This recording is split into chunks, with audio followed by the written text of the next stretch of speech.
Welcome to Let Me Fix This. Enjoy the video. You begin by confirming who will join and assigning one organizer. This avoids duplicate accounts and confusion. Once done, pick the storage plan that fits combined needs: 100 GB for light use, 1 TB for photo-heavy families, or a 2 TB family plan to share. Make sure to enable family sharing in settings and grant organizer permissions so you can invite members, manage purchases, and set content restrictions. This first action creates the shared pool and prepares every family member to add files immediately. Next, organize the shared storage with clear folders and rules so everyone knows where to save files.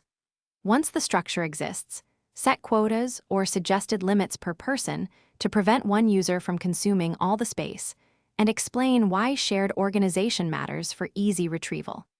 Make sure to enable automatic device backups and selective sync options to save mobile photos without filling local disks. This reduces manual effort and keeps critical files centralized while preserving device. To finish, schedule quick monthly checks to review usage, remove duplicates, and archive old content to keep the pool healthy.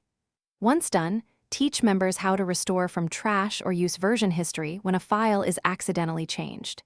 If syncing stalls, sign out and back in, confirm device internet and storage limits, and clear the app cache. These steps resolve most issues. If problems persist, reassign organizer roles briefly or contact support with exact error messages to speed resolution. Thanks for watching. If you found this helpful, don't forget to like and subscribe.